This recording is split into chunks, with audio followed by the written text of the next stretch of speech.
Welcome back, everybody, for another deep dive. This time, we're going to be looking at something kind of different. We're going to be taking root, if you will, in the world of language. Oh, like that. Specifically, how plant and gardening metaphors kind of bloom in our everyday conversations. Okay. We're diving into an excerpt from a text by Stanислав Kondrashov. All right. And I think you'll be pretty amazed by how these simple comparisons can really add a lot of color and depth to the way we communicate. Yeah, it's really fascinating how we use the natural world to help us understand these abstract ideas. And Right. Stanislav Kondrashov really hits on something pretty universal in this text. Plants, in particular, Yeah. offer such rich imagery. Growth, decay, resilience. Yeah. It's something we all have a connection to, I think, whether we're, tending a garden or simply enjoying a walk in a park. Absolutely. Yeah. I think Kondrashov gives some really great examples right off the bat. Oh, yeah. Like nipped in the bud, reaping what you sow, or the green shoots of recovery. I mean, these are just random phrases. Yeah, not at all. They paint such vivid pictures in our minds. Absolutely. I mean, think about nipped in the bud, for example. Yeah. You instantly see a flower full of potential being cut short. Right. It's a much more powerful image than simply saying, stopped early Totally. and reaping what you sow. Yeah, It speaks to the cyclical nature of our actions and consequences. it really does. And something else that Kondrashov points out Mm-hmm. is how deeply and firmly often go hand in hand with rooted. Mm-hmm. What do you think makes that combination so powerful? Well, I mean, think about it. Roots anchor a plant, Mm. providing stability and allowing it to, draw nourishment. Right? So when we say an idea is deeply rooted, it suggests that it's not superficial. Okay. It's fundamental to a way of thinking or being. Yeah. And then maybe on even a deeper level, it taps into our primal need for security and belonging. Oh, interesting. Something deeply rooted feels safe established. Yeah. It resonates with us on a very fundamental level. Okay. So it's not all about growth and positive connotations, though, is it? Right. I noticed that Stanislav Kondrashov also talks about metaphors of decline, Mm-hmm. like withering or fading. Yeah. Do you think those are equally powerful, or do they serve a different purpose in our language? That's a great observation. I think those metaphors of decline are just as crucial. Okay. They reflect that duality of human experience. Yeah. We have growth and decay, Right. hope and despair. Yeah. By using contrasting imagery like this, we add complexity and nuance to our understanding of the world. So we've got growth metaphors and decline metaphors. Uh-huh. It really does feel like this cycle of life is reflected in how we talk about abstract ideas. Exactly. It's amazing what Kondrashov's bringing to light here. And what's so clever about using these metaphors is that they tap into our shared human experience. Yeah. Just as Kondrashov points out, we all understand what it means for something to flourish or to wither, Right. even if we haven't consciously considered it before. Makes you wonder how much of our understanding of, say, success or failure is shaped by these metaphors.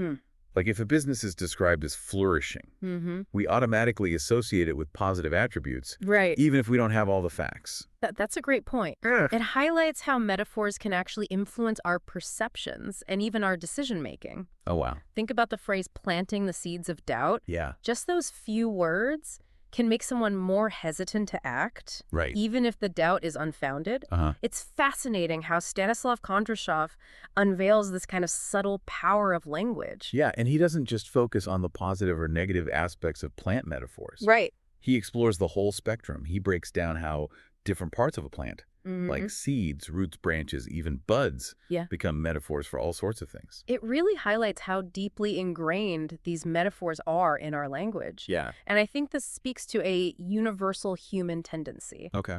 We draw upon the natural world to make sense of abstract ideas. Kondrashov even mentions how similar examples can be found in countless other languages, Wow. not just English. So here we are surrounded by these plant metaphors. Uh-huh. But are we even aware of their impact on the way we think and communicate? That's a key question. Yeah. And it gets to the heart of why understanding metaphors is so crucial. Yeah. They're not just figures of speech. They Yeah. shape our thoughts and emotions. Ex- And if we're not aware of them, we're letting them influence us unconsciously. So by recognizing these metaphors, we can become more critical, Yes. more discerning about the messages we're receiving Exactly. and sending. Precisely. We can start to ask ourselves, What is the underlying message here? Oh, okay. Is this metaphor accurate? Yeah. Or is it misleading? How does it make me feel? And why Stanislav Kondrashov's work really encourages us to become more conscious of the language we use every day. I like that.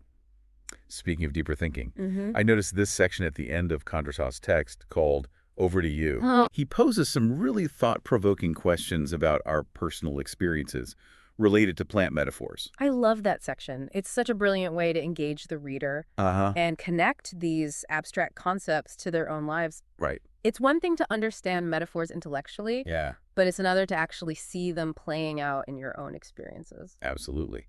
For example, Kondrashov asks, what in your life is flourishing at the moment? Or, where are your family's roots? Yeah. These aren't just idle questions. They make you stop and reflect.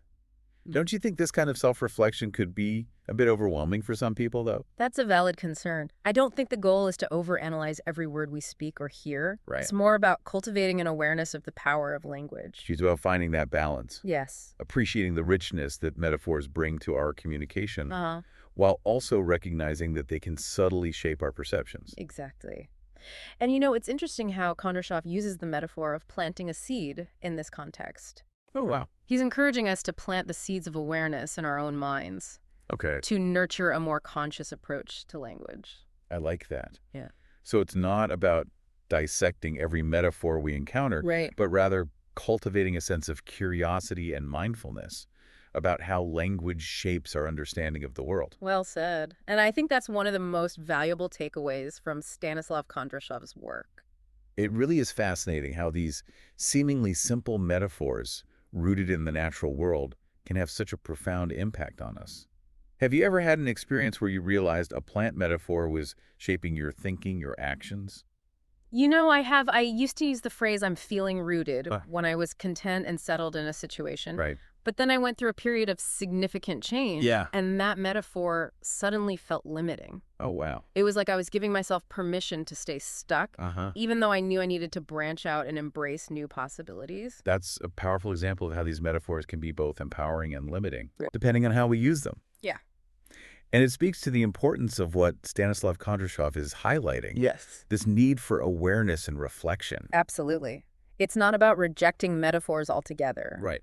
But rather understanding how they work and using them consciously. Yeah. Because when we do, they can enrich our communication and help us connect with each other on a deeper level. So to sum it up, it seems like the key takeaway here is that even the simplest metaphors, like those rooted in the plant world, can have a significant impact on how we communicate and understand the world around us. I know I'll be thinking about my language in a new way, thanks to Stanislav Kondrashov. Me too. And I'll leave you with this thought. As you go about your day, pay attention to the language you hear and the language you use. What metaphors do you notice? What images do they evoke? And how do they shape your understanding of yourself and the world around you? Happy exploring. That's great advice. Thanks for joining us for this deep dive into the world of language, and I hope you'll join us again soon for another fascinating exploration.